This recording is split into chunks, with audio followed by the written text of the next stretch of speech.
Good evening. Good evening. कैसे हो? बढ़िया, आप सुनाइए। बस बस। डॉक्टर सरन नहीं ज्वाइन कर पा रही हैं। हम्म।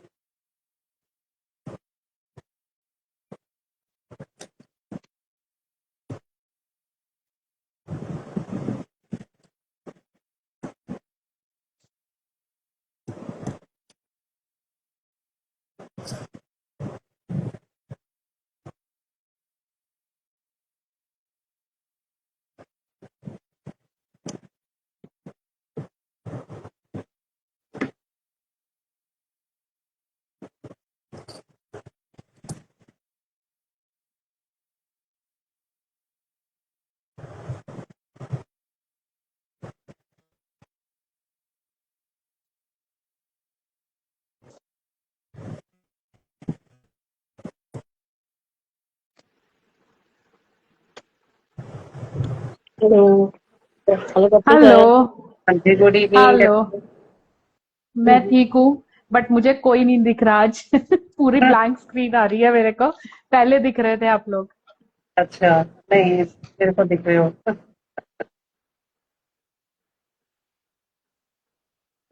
अभी तो डॉक्टर श्वेता नहीं आया है, वो नजर आ जाएंगे आप।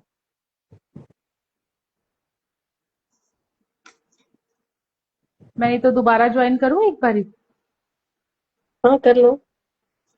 ठीक है।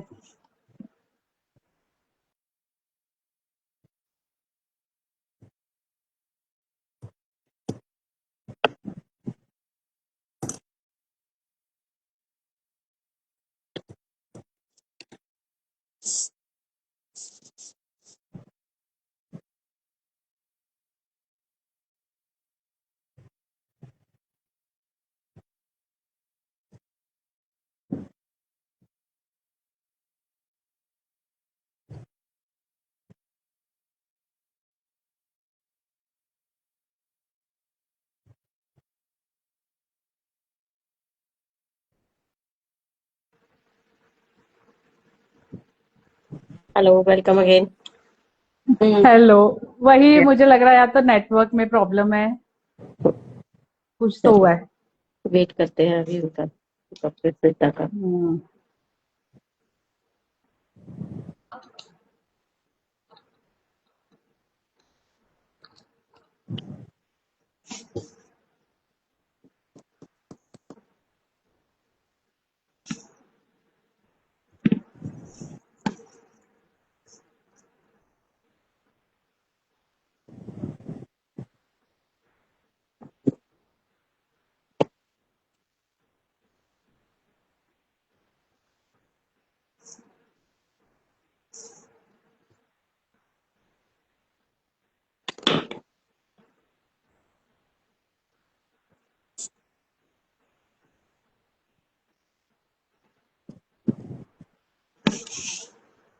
ज्वाइन कर लिया है, आ गए।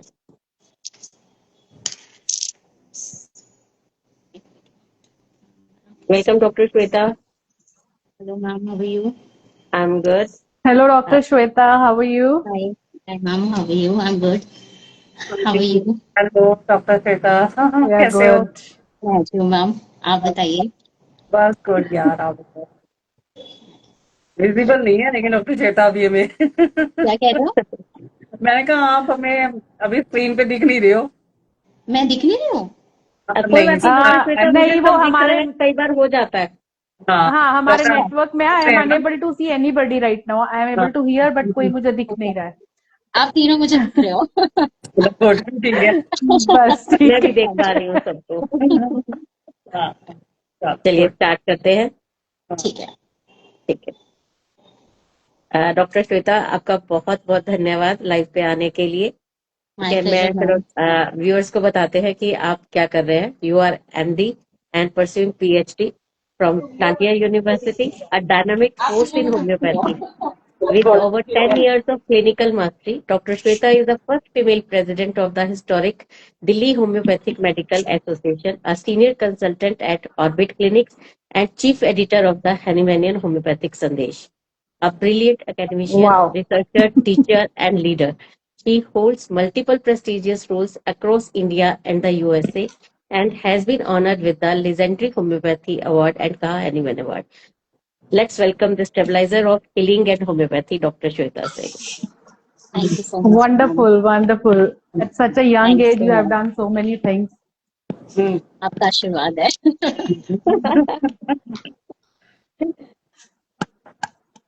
हाँ जी चलो हाँ डॉक्टर श्वेता, आज कुछ मिथ्स भी होंगे, कुछ बहुत सारा वो होगा क्योंकि वेजाइनल डिस्चार्ज को टैबू भी समझा जाता है और लोग इसके बारे में बात नहीं करना चाहते हैं। और इसके अलावा जो नेचुरल एक वेजाइनल डिस्चार्ज है उसको लेके भी लोगों के दिमाग में बहुत सारे मिथ्स है कि ये बीमारी ही है। तो आज आपके साथ मिलकर उन सबके मिथ्स को दूर करते हैं।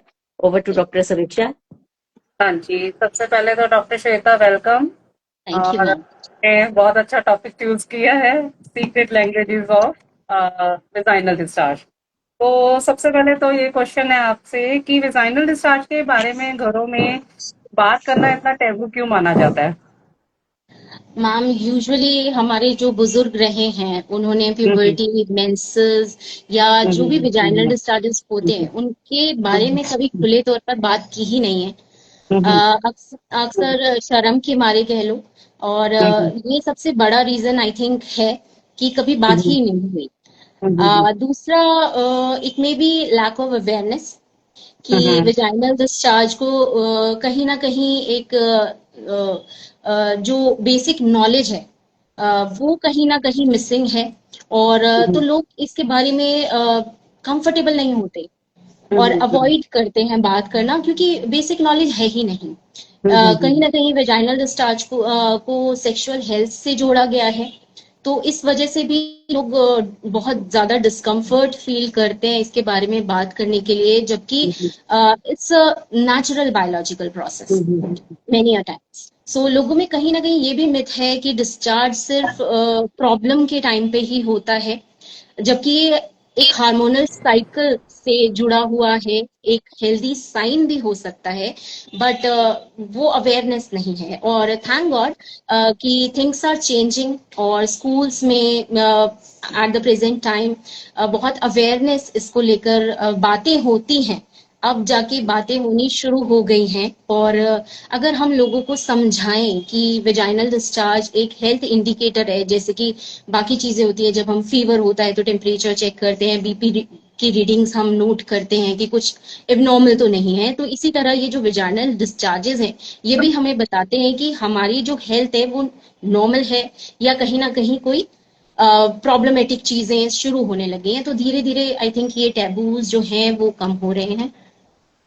ओके, तो ये वेजाइनल डिस्चार्ज का जो असली बायोलॉजिकल पर्पस क्या रहता है, जो नॉर्मल क्या है, किससे से आप थोड़ा बताएंगे? See, these discharges are very common in females and they are periodically present. कभी हैं कभी नहीं हैं, डिपेंड्स कि आपका जो साइकिल है वो कैसा चल रहा है. So we need to understand कि to a great extent these discharges are very healthy and very normal, and they are important. The biological purpose is to flush out the dead cells of the reproductive organs and other toxic organisms or infections. They are very necessary to maintain body का chemical balance, and the vaginal muscles की जो flexibility है वो भी इन discharges से ही आती है. They are usually the defense mechanism है हमारे reproductive organ के लिए, जो कि हमारे vagina को moist रखता है, and जो old cellular lining है उसकी renovation के लिए बहुत जरूरी है, क्योंकि ये जो ओल्ड लाइनिंग है उसको एक्सफोलिएट करता है, उसकी क्लीनिंग करता है, ताकि जो न्यू लाइनिंग है वो फॉर्म हो सके. और जो हमारी 30% आई थिंक जो केसेस हमारे पास ओपीडी में भी आते हैं दे आर नॉर्मल. अगर हम डिस्कस करें कि किस तरह का डिस्चार्ज है, पेशेंट को लगता है कि कहीं कुछ एबनॉर्मल तो नहीं है, but 30% of the cases I must say कि वो नॉर्मल होते हैं, जिनको सिर्फ काउंसलिंग की जरूरत होती है, जिनको कोई treatment they don't require any treatment. Okay, that's good. तो अलग अलग एज ग्रुप में ऐसे कौन से मतलब common type of vaginal discharges देखने को मिलते हैं? मैम, अगर Can you हम elaborate? प्यूबर्टी से पहले की बात करें तो जो डिस्चार्ज है वो यूजुअली नहीं होते, या फिर बहुत हल्का फुल्का कलरलेस डिस्चार्ज हो जाएगा. रीजन बीइंग जो डिस्चार्जेस हैं वो mainly they are connected to estrogen. जो फीमेल सेक्सुअल हार्मोन है उससे रिलेटेड होता है, तो बिफोर प्यूबर्टी वो जो एस्ट्रोजन लेवल्स हैं वो कम रहते हैं और जो विजाइनल लाइनिंग है वो थिन होती है, तो इसकी वजह से कोई डिस्चार्ज यूजुअली नहीं होते। देन फिजियोलॉजिकल डिस्चार्जेस आने शुरू होते हैं in the puberty age group, because of the increase estrogen levels, जो कि प्राइमरी सेक्सुअल हार्मोन है, जो हमारी जो फीमेल रिप्रोडक्टिव सिस्टम है या ऑर्गन्स है, सेक्सुअल कैरेक्टरिस्टिक्स है, उसको रेगुलेट करता है, उसकी डेवलपमेंट में हेल्प करता है, जो कि फीमेल सेक्सुअल फंक्शंस को कहीं ना कहीं मेंटेन करता है, कंट्रोल करता है। तो ईस्ट्रोजन जब भी हाई होगा तो उसकी वजह से डिस्चार्जेस आने शुरू होंगे, जो फिजियोलॉजिकल डिस्चार्जेस मैं क्यों बोल रही हूँ, because they are very natural.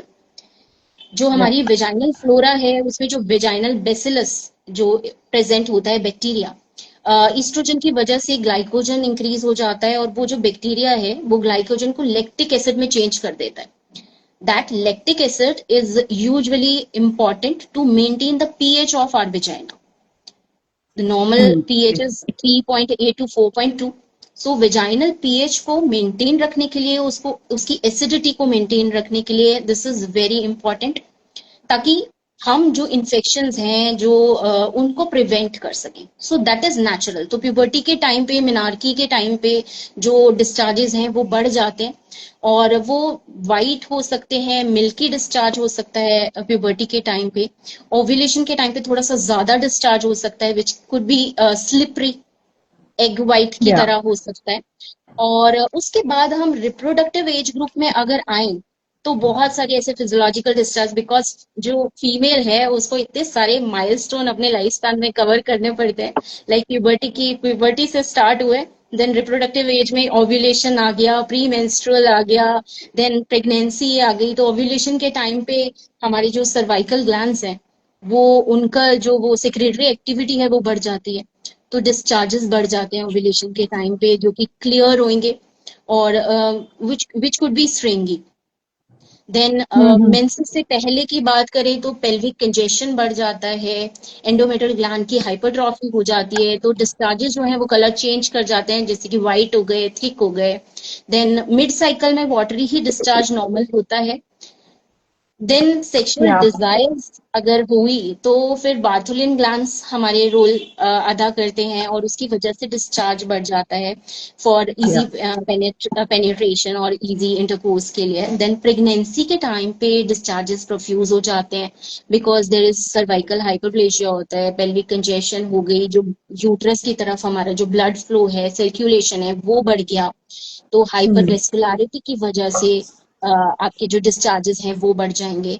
So pregnancy के टाइम पे वाइट क्रीमी कलर के ही ऑर्डरलेस डिस्चार्जेस होंगे। देन अगर हम मीनोपॉज की बात करें तो मीनोपॉज के टाइम पे एस्ट्रोजन लेवल कम हो जाता है, तो उसकी वजह से यूजुअली डिस्चार्जेस फिर से कम हो जाएंगे। ड्राइनेस ज्यादा कॉमन है मीनोपॉज के टाइम पे, और डिस्चार्जेस अगर होंगे तो इट कुड बी येलोइश और वाटरी कलर के डिस्चार्ज हो सकते हैं, बट येलोइश या जो जो चेंज इन कलर है वो इन्फेक्शन की वजह से भी हो सकता है।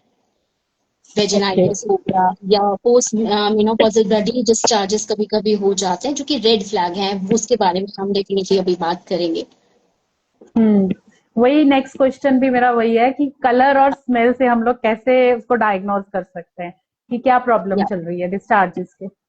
जैसे कि मैंने भी बताया, नॉर्मल डिस्चार्जेस जो हैं क्लियर स्ट्रिंगी डिस्चार्जेस होंगे, यूजुअली ऑर्डरलेस होंगे, तो वो नॉर्मल ओव्यूलेशन के टाइम पे हो रहे हैं, कोई इरिटेशन नहीं कॉज कर रहे, जस्ट एक वेट फीलिंग होगी फीमेल को।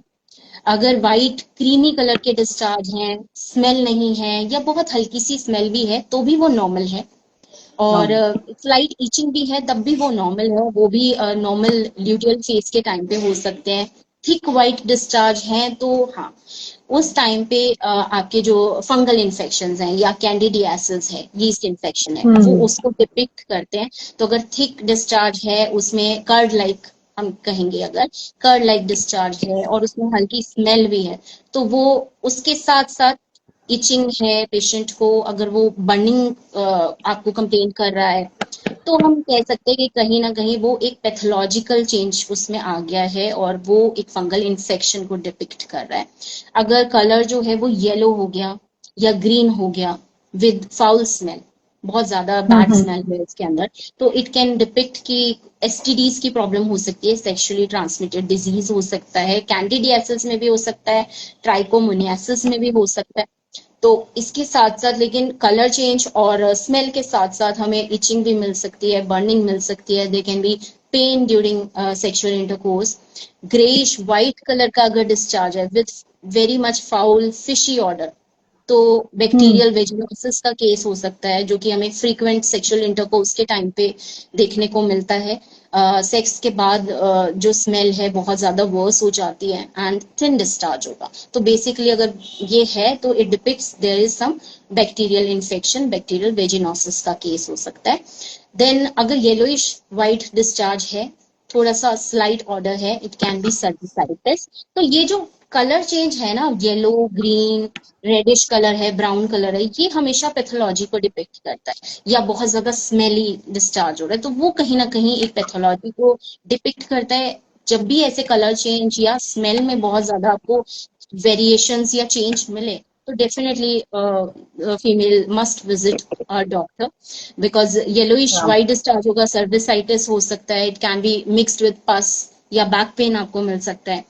ब्राउन ब्लड स्ट्रीक्ट डिस्चार्ज होगा विद मस्टी स्मेल और मेटेलिक स्मेल है अगर, तो वो कहीं ना कहीं पॉलिप का केस हो सकता है and it can B cancerous. अगर इन बिटवीन स्पॉटिंग भी हो रही है पेशेंट को, देयर इज पेल्विक पेन अगर वो बता रही है, तो वो एक कैंसर को भी डिपिक्ट करता है। तो वो रूल आउट करना उस टाइम पे बहुत जरूरी है, और फीमेल को आई थिंक अपने डॉक्टर से जरूर उस टाइम पे मिल लेना चाहिए। देन जो ग्रे कलर के डिस्चार्जेस या कोएगुलेटेड ब्लड डिस्चार्जेस होते हैं, तो कहीं ना कहीं वो डिपिक्ट करते हैं कि जो यूट्रस का लोअर पार्ट है वहां कहीं ना कहीं कोई इश्यू है। Like it can be a blister हो सकता है, या वहां पे कोई भी स्वेलिंग होगी, तो आपके जो डिस्चार्जेस हैं वो ग्रेइश कलर के ब्लडी डिस्चार्जेस हो सकते हैं।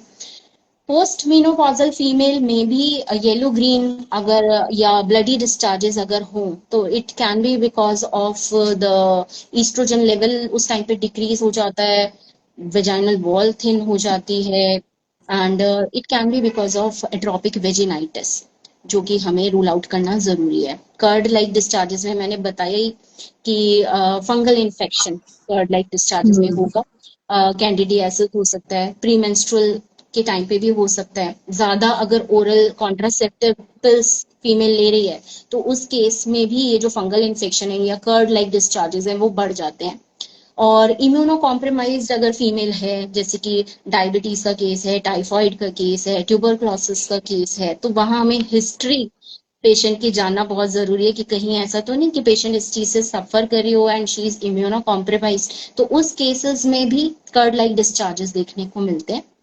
प्लस अगर एंटीबायोटिक का यूज बहुत ज्यादा हो रहा है फीमेल में, उन केसेस में भी कर्ड लाइक डिस्चार्जेस हमें मिलते हैं। ओबीस या प्रेगनेंसी में भी मैंने बताया कि वाइट थिक डिस्चार्जेस हो जाते हैं, but that is physiological. Yeah. Then vaginosis के केसेस में हो गए, बैक्टीरियाज अगर कहीं ना कहीं वेजिनोसिस के केसेस में हमें फाउल स्मेल मिलेगी, तो दीज आर द थिंग्स जो हमें ध्यान में रखनी होगी, स्मेल भी और plus the colour of discharge, जो हमें बहुत ज्यादा ध्यान में रखना है कि वो किस तरह से चल रहा है।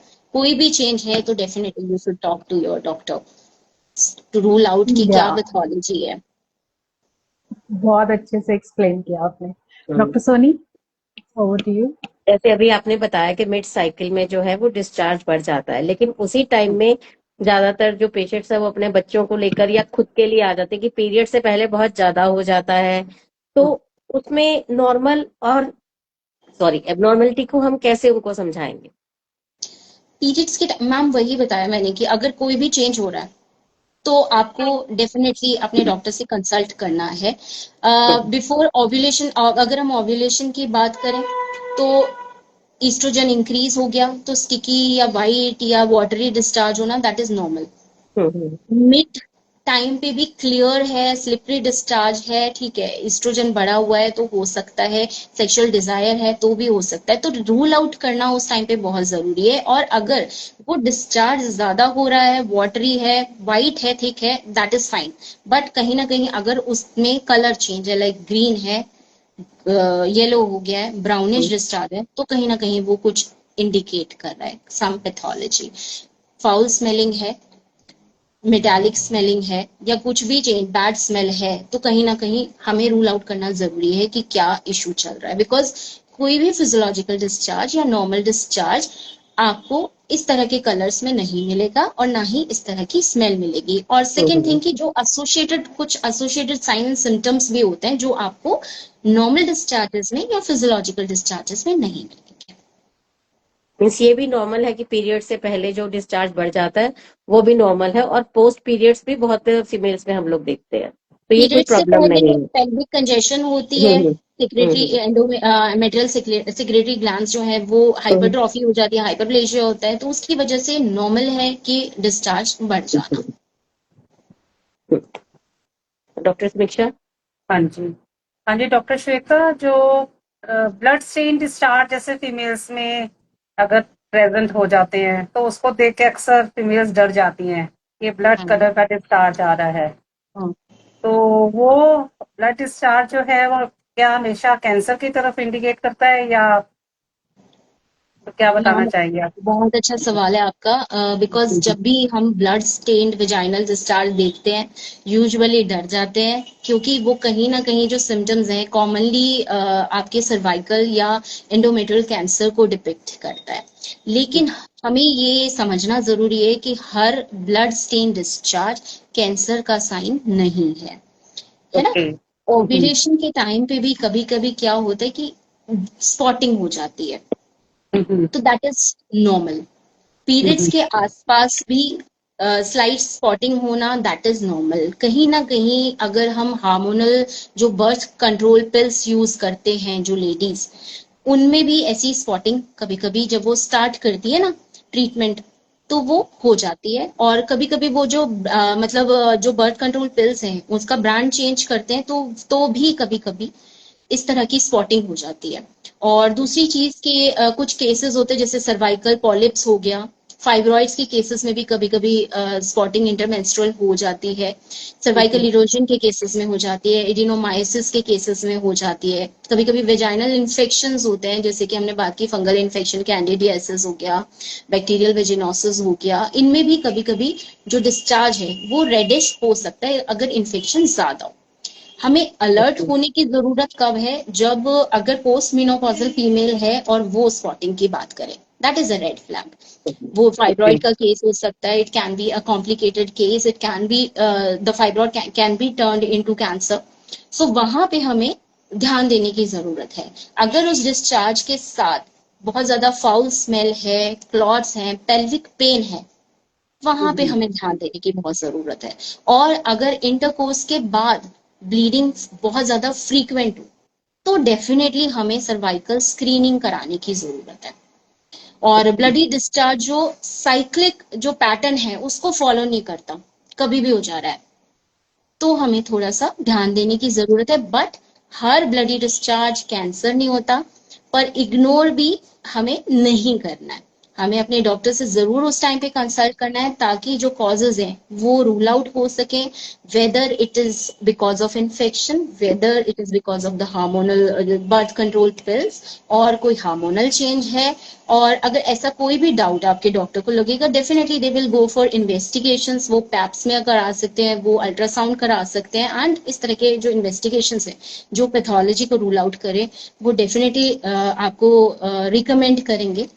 और ब्लड डिस्चार्ज से मुझे एक और चीज याद आई कि हमारे जो न्यू बॉर्न्स होते हैं उसमें भी कभी कभी रेडिश डिस्चार्ज होता है।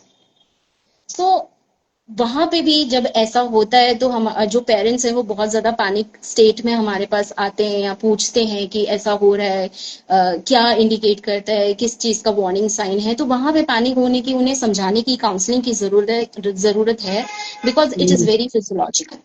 That is because of the withdrawal of the oestrogen जो मदर से सप्लाई हुआ है, that is because of the maternal oestrogen जो कि प्योरली फिजियोलॉजिकल है, जो कि अपने आप से 1 मंथ में चला जाएगा, इट विल वैनिश ऑफ।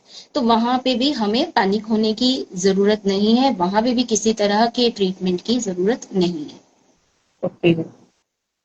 तो स्ट्रेस या इमोशनल ट्रॉमा या ओवर थिंकिंग से भी वेजाइनल डिस्चार्ज का पैटर्न बदल जाता है? हाँ मैम, बिल्कुल बदलता है, बिकॉज जो भी स्ट्रेस है, जो भी इमोशनल ट्रॉमा है, या जो भी ओवर थिंकिंग है, उससे हमारे हार्मोन्स कहीं ना कहीं अफेक्ट होते हैं। और जहाँ हार्मोन्स अफेक्ट होंगे, फीमेल हार्मोन्स तो हैं भी इतने सारे, तो वो तो फिर विजाइनल डिस्चार्ज डेफिनेटली कहीं ना कहीं उस पैटर्न को ये बदल देगा। और जो कॉर्टिसोल लेवल है, जो स्ट्रेस हार्मोन है, वो बढ़ जाता है, तो हार्मोनल इम्बैलेंस होना दैट इज वेरी नॉर्मल। जो हमारे ईस्ट्रोजन है, प्रोजेस्टेरॉन है, वो कहीं ना कहीं फ्लक्चुएशंस आने लग जाती हैं, जिसकी वजह से, और ईस्ट्रोजन द मेन हार्मोन, वो बिगड़ेगा तो डेफिनेटली जो वेजाइनल डिस्चार्ज है, उसकी जो क्वांटिटी है, उसका जो टेक्सचर है, वो अफेक्ट होगा। और कुछ लोगों को ज्यादा डिस्चार्ज हो सकता है, और कभी कभी वो जो टेक्सचर है वो भी थिक हो सकता है, थिन हो सकता है। स्ट्रेस बेसिकली जो हमारी इम्यूनिटी है उसको भी अफेक्ट करता है। तो मैंने पहली बात की, इम्यूनो कॉम्प्रोमाइज्ड होगा तो फिर वेजाइनल डिस्चार्ज भी इंक्रीज हो जाएंगे। इम्यूनो कॉम्प्रोमाइज्ड होगा, हमारी इम्यूनिटी जहां लो गई, तो हमें इन्फेक्शन होने के चांसेस बढ़ जाते हैं, हमें फंगल इन्फेक्शन हो सकता है, बैक्टीरियल इन्फेक्शन हो सकता है, तो इन चीजों का रिस्क बढ़ जाता है। तो जो डिस्चार्ज है, अब नॉर्मल डिस्चार्जेस हो रहे हैं, लेकिन स्ट्रेस आया और कंटिन्यूड अगर स्ट्रेस चल रहा है, पेशेंट वरीड है, तो वो आप रिस्क फैक्टर्स में आ जाते हो। वो जो आपकी क्या बोलते हैं ससेप्टेबिलिटी है, उसको इंक्रीज कर देगा। You are more susceptible to get those infections, bacterial infections और फंगल इन्फेक्शन। तो इस तरीके से वो डेफिनेटली अफेक्ट करेगा। ओके।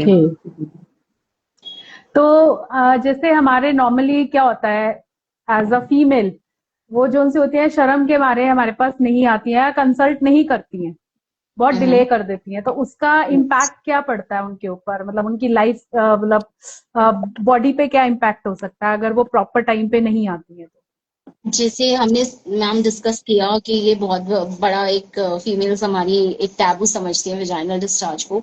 तो 60-70% फीमेल्स जो है वो मोस्टली तो इस चीज को अवॉइड ही करती है कि ठीक है डिस्चार्ज है, कोई बात नहीं, क्या ही करना है, चाहे वो शर्म के मारे हो, चाहे उन्हें डर लग रहा हो हमसे डिस्कस करने में, या कोई सोशल टैबू के चलते वो डिले करती है हमारे पास आना। यूजुअली अनमैरिड फीमेल्स में तो सबसे ज्यादा होता है, बिकॉज उनको लगता है कि पता नहीं मैं ये बताऊंगी तो लोग क्या कहेंगे, there is fear of judgement. कहीं ना कहीं शर्माती हैं, डिस्कम्फर्ट फील होता है अपने डॉक्टर्स से ये सब बात करने में। बट कहीं ना कहीं मिथ्स हैं कि डिस्चार्ज है तो कुछ गंदा ही होगा, है ना, या या वो नहीं डिस्कस करती, या खुद ही सेल्फ होम रेमेडीज ट्राई करना शुरू कर देंगे, या ओटीसी ऑन द काउंटर जाके कुछ भी स्टार्ट कर देंगे, एंटीबायोटिक स्टार्ट कर देंगे। कहीं ना कहीं लैक ऑफ अवेयरनेस है कि या कब लैक इंसल्ट ऑफ अवेयरनेस तो बहुत है। बहुत ज्यादा है। तो वो हमारी जो डिजीज है, अगर वो माइल्ड इन्फेक्शन है, तो डिजीज की प्रोग्रेशन में डेफिनेटली हेल्प करेगा, वो डिजीज को हेल्प करेगा, वो हमें हेल्प नहीं करेगा। तो इट्स बेटर कि हम बात करें इसके बारे में, क्योंकि आपका जो माइल्ड इन्फेक्शन है, आप बात नहीं करोगे, आप डिस्कस नहीं करोगे, तो वो कहीं ना कहीं रिकरेंट होता जाएगा, वो क्रॉनिक हो जाएगा। जो फंगल इन्फेक्शन हैं वो क्रॉनिक हो जाएंगे, और जितना क्रॉनिक डिजीज आप कर दोगे उतना ही डिफिकल्ट होगा हमारे लिए ट्रीट करना। या अगर या बेसिकली सेक्सुअल ट्रांसमिटेड इन्फेक्शंस हैं, तो वो डायग्नोसिस ही नहीं हो रहा। या कैंसर, सर्वाइकल कैंसर है, आप जितना लेट, उनके वार्निंग साइंस आ रहे हैं, आपको ब्लड डिस्चार्ज हो गया, आपने इग्नोर कर दिया, आपने नहीं बात की, तो वो कहीं ना कहीं आपकी जो डिजीज प्रोग्रेशन में हेल्प कर रहा है। तो आगे कैंसर इज आजकल इतना ज्यादा बढ़ गया है, तो आप जितना जल्दी अपने डॉक्टर से कंसल्ट करेंगे उतना ही बेटर आपको जो प्रोग्नोसिस है वो डिजीज का हो जाता है। दूसरी चीज की, इस वजह से आपकी जो एंजाइटी है, जो आपका मेंटल हेल्थ है, उस पर भी इफेक्ट पड़ रहा है। आपको डिस्चार्ज हो रहा है, आप उसके बारे में बात नहीं कर रहे, तो कहीं ना कहीं आपको कांस्टेंट एंजाइटी दिमाग में तो चल रहा है ना कि अब डिस्चार्ज हो रहा है, मेरे को डिस्कम्फर्ट फील हो रहा है। आपको इंटीमेसी इश्यूज आने लग जाते हैं, स्पेशली मैरिड फीमेल्स में। सेल्फ डाउट आ जाता है, गिल्ट फील होने लग जाती है कि इतना सारा डिस्चार्ज हो रहा है, मैं क्या करूं, मैं किससे बात करूं। तो वो कहीं ना कहीं आपको एक कांस्टेंट वरी, कांस्टेंट स्ट्रेस भी दे रहा है। दूसरी चीज की फर्टिलिटी कॉम्प्लिकेशंस आ जाते हैं। अगर आप नहीं बात कर रहे हो, आपके डिस्चार्जेस बहुत ज्यादा है, बट आप ट्रीटमेंट नहीं ले रहे हो, आप सही तरीके से बात नहीं कर रहे हो, तो कहीं ना कहीं ये जो अनट्रीटेड इन्फेक्शंस हैं वो आपकी फेलोपियन ट्यूब्स को डैमेज कर सकते हैं, या राइट। पेल्विक या इन्फ्लेमेटरी डिजीज जिसको हमने नाम दिया है, तो वो ट्रीट करना क्रॉनिक उसमें वो बहुत डिफिकल्ट हो जाता है, फर्टिलिटी इफेक्ट होती है। तो इस तरह से कहीं ना कहीं फर्टिलिटी के आउटकम में भी हमारे ट्रीटमेंट अगर हम दे रहे हैं, पेशेंट हमें इस बारे में बता ही नहीं रहा, तो वो कहीं ना कहीं वो चीज हमारे ट्रीटमेंट को हिंडर करता है। दूसरी चीज कि ऑन द काउंटर जाके आप अपने आप से मेडिसिन ले लेते हैं, एंटीबायोटिक्स खा रहे हैं, तो उसकी वजह से विदाउट एनी प्रॉपर डायग्नोसिस, तो वो कहीं ना कहीं आपके अंदर एक ड्रग रेजिस्टेंस पैदा कर देता है, जो कि आपकी कंडीशन को और खराब कर देता है। तो वो सारी चीजें क्रॉनिक उसमें आपको किस तरह से अफेक्ट कर रहे हैं, तो ये आप खुद ही देख लीजिए आप। या तो जैसे हमने अभी पहले भी बात की है कि डिस्चार्जेस हमेशा इन्फेक्शन वाले नहीं होते हैं, they are not infective, but फिर भी अगर किसी को डिस्चार्ज हो रहा है और कोई बहुत उससे प्रॉब्लम में है कि डिस्चार्जेस हैं मुझे पीरियड से पहले या बाद में या कुछ भी, but they are not infectious, तो भी उनको ट्रीटमेंट लेना चाहिए?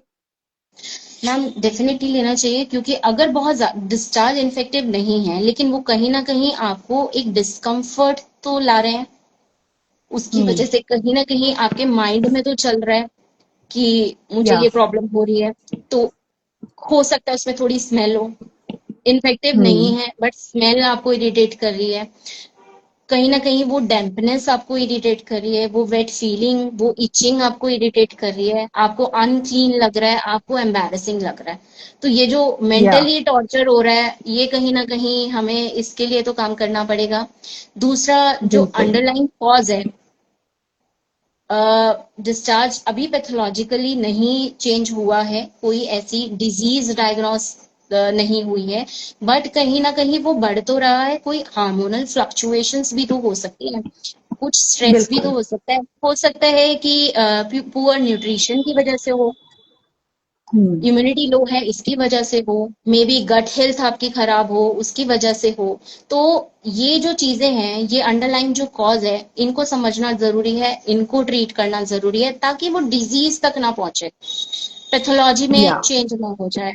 तो वो जो इमोशनल साइकोलॉजिकल इम्पैक्ट है उसको ध्यान में रखते हुए हमें ट्रीट करना जरूरी है, और जितनी जल्दी हम जितना अर्ली इंटरवेंशन लेंगे उतना हमारे लिए ही अच्छा रहेगा। कहीं ना कहीं हो सकता है पीएच बिगड़ गया हो, तो उस पीएच पर काम करना जरूरी है, फर्टिलिटी इश्यूज आगे ना हो जाए, उस चीज को avoid, prevention is better than cure, right. तो या वो जो प्रिवेंशन है उसके लिए काम करना जरूरी है, और हम तो होम्योपैथ्स हैं, तो हम तो सिम्टम्स पर काम करते हैं, तो यूजुअली अगर हम ये जो अर्ली वार्निंग साइंस सिम्टम्स जो पेशेंट को आ रहे हैं, जो अभी शुरुआत है, तो उसको शुरुआत में ही जितना जल्दी हम सिम्टम्स के बेसिस पर मेडिसिन देके ठीक कर लेंगे, उतना better quality of life patient का हो जाएगा, तो हम उस मद्देनजर से काम कर सकते हैं।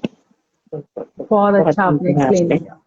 Thank you. तो ये जैसे हम हम्म बात कर रहे थे कि मेनोपॉज में डिस्चार्जेस में कमी हो जाती है या वेजाइनल ड्राइनेस हो जाती है, इसके अलावा भी अगर ये उस मेनोपॉज की एज के अलावा जो रिप्रोडक्टिव फेज है वुमेन का, अगर उसमें ये सब चीजें आती हैं तो वो क्या सिम्टम, किस चीज का सिम्टम हो सकती है? You are talking about dryness?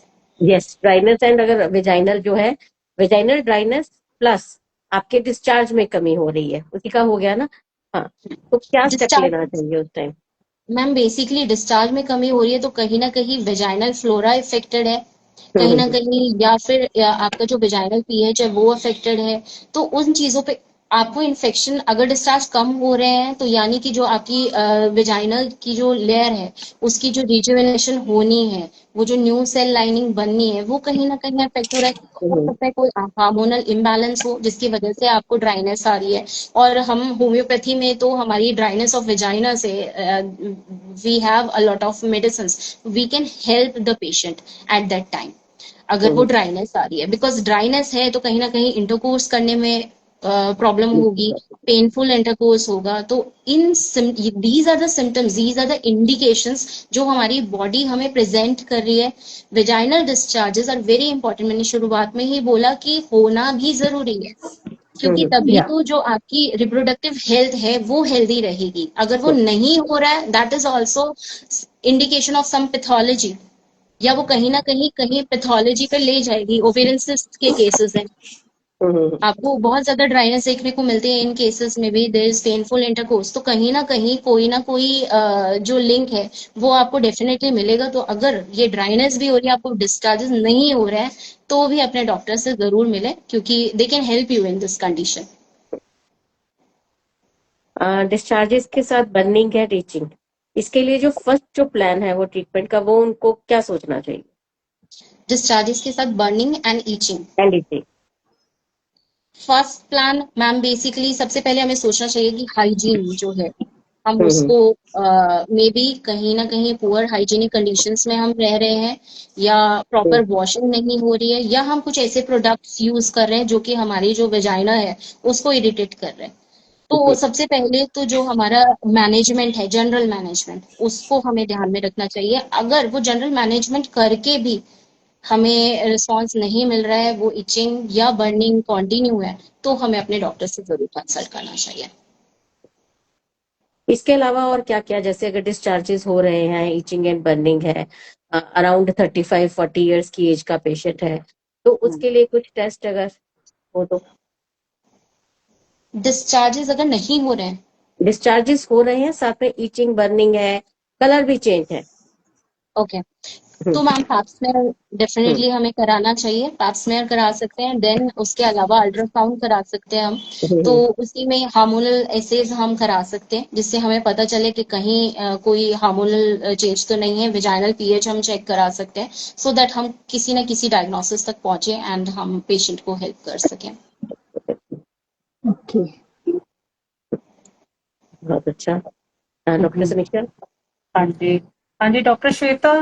अच्छा, आपके लास्ट वाले पॉइंट में एक ऐड करना चाहूंगी। आई थिंक उसमें जिनको रिकरेंट हो रहे हैं बार बार इस तरह से इन्फेक्शन, तो उसमें हमारा डायबिटिक की तरफ ही जाता है कि वो डायबिटिक ना हो रही हूँ females.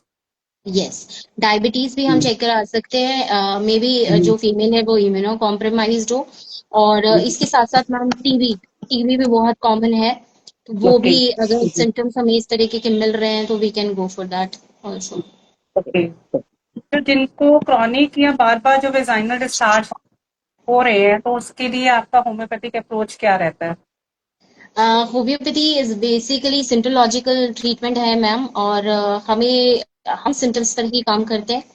Totality of symptoms, constitutional treatment ही सबसे बेस्ट रिस्पॉन्स हमें देता है, बिकॉज जहाँ भी रिकरेंसी होगी वहाँ पे एक्यूट मेडिसिन यूज करके हमें फॉर टेम्परेरी जरूर रिजल्ट्स मिल जाते हैं, बट वो खत्म नहीं होते। तो वहाँ ठीक है, एक्यूट में पेशेंट बहुत ज्यादा परेशान है, और अगर बहुत ज्यादा डिस्चार्जेस हैं तो आप एक्यूट रेमेडीज से उसको डेफिनेटली ट्रीट कर सकते हैं, but in a long way जब वो बेटर हो जाए, उसके जो डिस्चार्जेस हैं वो कम हो जाए, तो definitely go for constitutional remedy, और कॉन्स्टिट्यूशनल सिम्टम्स उसके लीजिए, उसके physical, mental, generals, emotional wellbeing, जो भी उसके सारे सिम्टम्स आपको मिल रहे हैं उसके बेसिस पे आप एक टोटलिटी बनाइए, and then you can prescribe her that similar, the most similar remedy, जो कि उसकी जो रिकरेंसी है इन्फेक्शंस की वो भी खत्म करेगी, एंड डेफिनेटली डिस्चार्जेस कम होंगे। कुछ होम्योपैथिक मेडिसिन के नाम, लेकिन वो व्यूअर्स यूज नहीं करें विदाउट एनी कंसल्टेशन, कुछ बताना चाहेंगे? डेफिनेटली मैम, या हमारी जो मेडिसिन है मैं जरूर बताना चाहूंगी कि जो होम्योपैथी है वो सिम्टम बेस्ड रेमेडी है। We have a subject repertory, हमारे पास मटीरिया मेडिका है जिसमें बहुत सारी रेमेडीज हैं। तो जो भी मेडिसिन हैं वो सिम्टम बेस्ड है। लाइक अभी अगर हम बात कर रहे हैं कि डिस्चार्ज का कलर क्या है, डिस्चार्ज की कंसिस्टेंसी क्या है, डिस्चार्ज का आपका स्मेल कैसी है, तो इसके बेसिस पर ही हमारी मेडिसिन बहुत चेंज हो जाती हैं। Then we need a totality, हम सिर्फ एक सिम्टम्स पर प्रिस्क्राइब नहीं करते कि आपका डिस्चार्ज ग्रीन कलर का है तो हम ये रेमेडी दे दें, और येलो है तो ये दे दें। हमें कलर भी चाहिए, हमें स्मेल भी चाहिए, उसकी कंसिस्टेंसी थिक है, थिन है, कैसी है वो भी चाहिए, उसके बेसिस पे चेंज हो जाता है। Then the feeling of the patient, the mental symptoms, कि डिस्चार्ज हो रहा है, पेशेंट को फील हो रहा है कि the discharge is running to the heels. तो ये एक बहुत कैरेक्टरिस्टिक सिम्टम हो गया। अगर पेशेंट हमें बोल रहा है मुझे तो लगता है कि डिस्चार्ज होता है, वो मुझे पूरा पैरों तक चला जाता है, तो we have those medicine, we have alumina, right, Yeah. लेकिन लेना नहीं बिना डॉक्टर से कंसल्ट करें। और वी हैव डिस्चार्जेस कलर के बेसिस पे, ब्लूइश डिस्चार्ज, मतलब अगर हो रहा है, एम्बरागीशिया इज द मेडिसिन, डिस्चार्ज इतना एक्यूरेट हो रहा है कि आपके जो अंडरवियर है उसमें छेद हो गए, आयोडम इज द रेमेडी।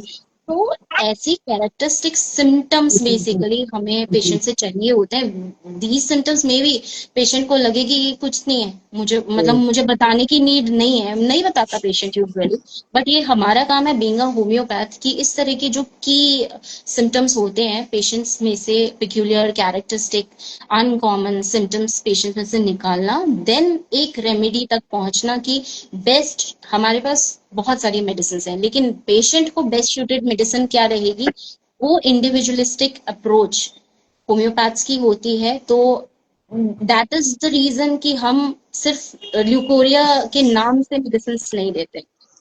हम इतनी लंबी जो केस हिस्ट्री लेते हैं, दैट इज बिकॉज कि हमें वो जो 100,000 मेडिसिन हमारे पास है उसमें से एक पर पहुंचना है, तो वो पेशेंट के Yeah. सिम्टम्स ही बताएंगे। दैट इज वाई पेशेंट का mental, physical, the whole persona we have to check कि कहाँ हमें क्या सिम्टम मिल जाए। तो उसके बेसिस पे इस तरीके से हम मेडिसिन देते हैं। तो बेटर एक सिम्टम पर अगर आपको कोई बता रहा है तो आप मत जाइए उस पर, आप अपने डॉक्टर से कंसल्ट करिए, क्योंकि ये जो स्किल है वो आपके होम्योपैथ्स को ही आती है। वो आप Yeah. इतनी आसानी से, जो हमने इतना लंबा चौड़ा कोर्स किया है, इतने साल लगाए हैं, तो वो इतनी आसानी से नहीं आती, राइट। तो ये थोड़ा सा हमें जरूर ध्यान में रखना है।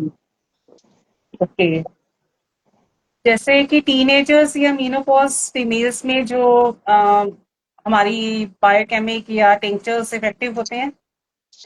मैम इस तरीके से मैं बायोकेमिक या फिर मदर टिंचर्स यूजुअली यूज नहीं करती हूँ। मेरा जो अप्रोच रहता है वो सिम्टम बेसिस पर ही रहता है। हाँ, अगर कभी कोई एनीमिक पेशेंट है, because anaemia is one of the cause जिसकी वजह से डिस्चार्जेस बढ़ जाते हैं, तो डेफिनेटली अगर हमारे पास फेरमफॉस है तो we can give as a supplement to that patient. But usually बहुत ज्यादा स्पेसिफिक रेमेडीज या इस तरह की बायोकेमिक रेमेडीज मैं पेशेंट्स को प्रिस्क्राइब नहीं करती। ओके। अच्छा, हाइजीन जैसे हम लोग कहते हैं मेंटेन करना होता है पेशेंट का, अंडरगारमेंट्स, तो वो उसमें लोकल एप्लीकेशंस का क्या रोल रहता है, और डिस्चार्जेस को कैसे मैनेज करें अगर पेशेंट में हो रहा है, तो अपना हाइजीन, अंडरगारमेंट्स और लोकल एप्लीकेशंस या कुछ ऐसा क्या रोल प्ले कर सकते हैं उसमें? In hygiene basically washing is the key. तो poor hygiene definitely genital infections को इंक्रीज करती है, तो हमें कहीं ना कहीं हाइजीन मेंटेन रखना बहुत जरूरी है।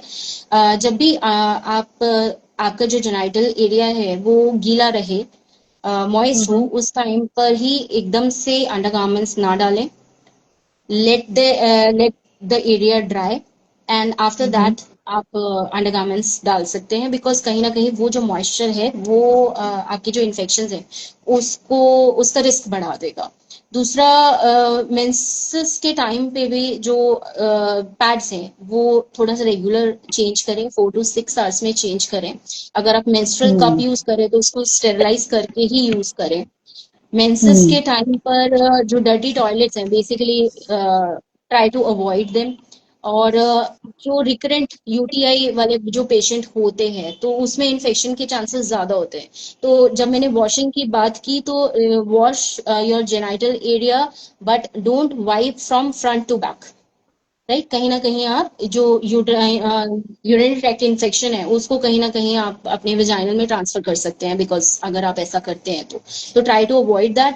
अंडरगारमेंट्स जो है वो लूज फिटिंग के ही पहने, बिकॉज अगर आप टाइट अंडरगारमेंट्स पहनते हैं तो जो एरेटेड जो एयर फ्लो है आपके जेनाइटल्स में वो कहीं ना कहीं आप रोक देते हैं। एंड टाइट अंडरगारमेंट्स जो है वो बॉडी टेम्परेचर को भी इंक्रीज कर देता है।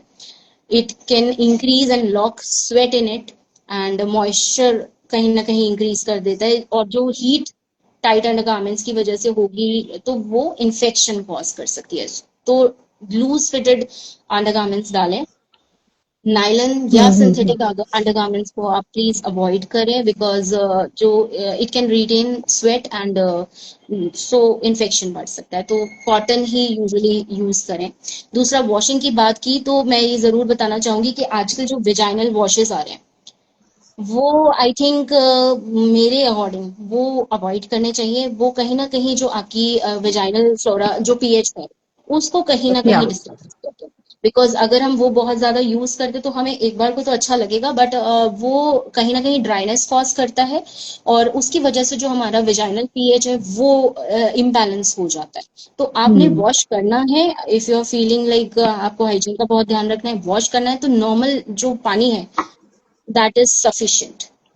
उसके या अलावा आपको कुछ भी यूज करने की जरूरत नहीं है। Please avoid any kind of powders, scents, perfumes to your private area, because अगर आप वो यूज करते हैं तो वो कहीं ना कहीं आपकी जो वेजाइनल पीएच है उसको डिस्टर्ब कर देता है, तो अवॉइड करें। Yeah, I've seen girls, they apply this medicated or perfumized soaps to clean their area, है ना? तो वो सोप्स भी आई थिंक उन लोगों को अवॉइड करने चाहिए। douche अवॉइड हम करना चाहिए बेसिकली बहुत ऐसे ज्यादा। बहुत सारे केसेस हमने देखे जिसमें वेजाइनल डिस्चार्ज हो रहा है, उनको ज्यादा हो रहा है, दे फील बेटर कि मैं ऐसे मेडिकेटेड या तो वेजाइनल वॉशेस यूज कर रही हूँ, तो दे फील बेटर। बट उन्हें नहीं या पता कि वो लॉन्ग रन में it can lead to more infections, because वो जो आपकी वेजाइनल पीएच है उसको डिस्टर्ब कर देंगे, ड्राइनेस कॉज कर देंगे, और कहीं ना कहीं आप और ज्यादा प्रोन हो जाओगे, आपके इन्फेक्शन और ज्यादा बढ़ जाएंगे, आपके या डिस्चार्जेज जो है वो और ज्यादा वर्स हो जाएंगे। तो ये अवॉइड करना है। अगर आपने वॉश ही करना है तो simple water, nothing else. We have that's our good. Remedies, echinacea, calendula, वो हम या जरूर देख सकते हैं। डेफिनेटली इट कैन हेल्प कि इन्फेक्शंस को अवॉइड करने के लिए, but vaginal washes no to them. Okay, तो कोई ऐसी स्पेशल डाइट होती है जो ये डिस्चार्जेस में हेल्प कर सकती है? यस, डाइट की अगर हम बात करें तो डाइट में हम कर्ड ले सकते हैं, फ्रेश कर्ड्स पेशेंट को एडवाइस कर सकते हैं, बिकॉज कर्ड में लैक्टिक एसिड होता है, और जो लेक्टोबैसिलस बैक्टीरिया की हम जो बात कर रहे थे, जो ग्लाइकोजन से लैक्टिक एसिड में कन्वर्ट करता है, आपके वेजाइनल पीएच को मेंटेन रखता है, तो curd will help in maintenance of that pH. तो हम पेशेंट को रोज कर्ड लेने के लिए, फ्रेश कर्ड लेने के लिए बोल सकते हैं। हम कोरिएंडर सीड्स पेशेंट को बोल सकते हैं कि कोरिएंडर सीड्स यूज करें, उसको एक पानी में ओवरनाइट भिगो के रखें, देन मॉर्निंग में उसको छान के वो जो पानी है वो एक गिलास पानी जरूर पी सकते हैं empty stomach in the morning. That can also help to maintain to reduce those discharges. हम क्रैनबेरी जूस पेशेंट को बोल सकते हैं लेने के लिए। देन हम एक दो राइप बनाना वो पेशेंट को लेने के लिए बोल सकते हैं। तो दीज आर द थिंग्स जो हम पेशेंट को एडवाइस कर सकते हैं, जिससे जो डिस्चार्जेस है वो रिड्यूस होने में डेफिनेटली हेल्प करेगा। Okay, I think garlic also is very good for this, anti fungal garlic, properties होती है। फेनुग्रीक, यस, गार्लिक, फेनुग्रीक वो भी हम पेशेंट को बोल सकते हैं लेने के लिए। दैट मीन्स गट हेल्थ का और प्रोबायोटिक्स का वेजाइनल डिस्चार्ज में बहुत अच्छा खासा रोल है। हाँ बिल्कुल। ठीक है। इसके अलावा और क्या, मतलब गट हेल्थ अगर आपको प्रॉपर रखना है अपना, तो और क्या क्या हो सकते हैं? जैसे आजकल लोग बड़ा स्पाइसी और जंक फूड में जा रहे हैं। हाँ, हम्म। बेसिकली अगर हम गट हेल्थ की बात करें तो वो बहुत अफेक्ट करती है हमारी वेजाइनल हेल्थ को।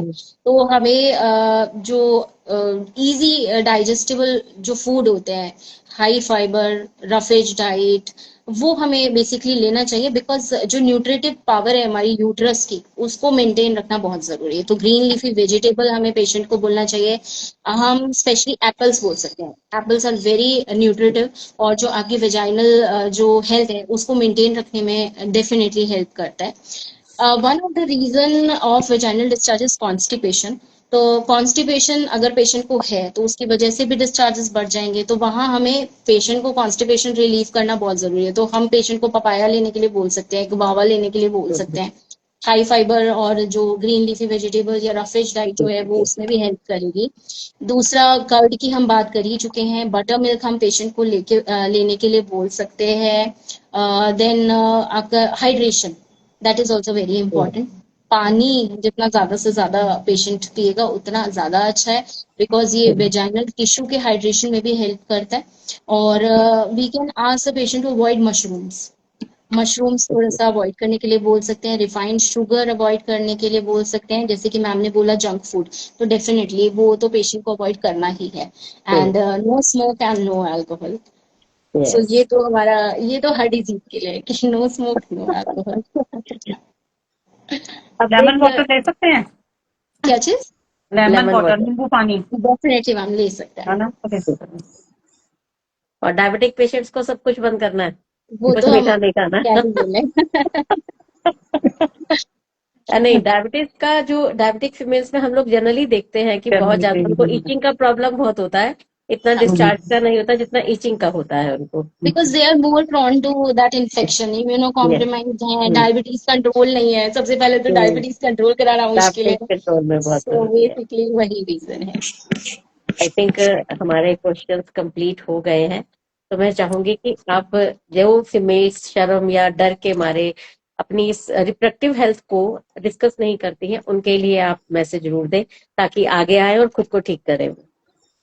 डेफिनेटली एक स्वस्थ जो फीमेल है वो ही एक स्वस्थ समाज की नींव है, और उसका जो ख्याल रखना ये सिर्फ जरूरी नहीं है, ये हमारी जिम्मेदारी है।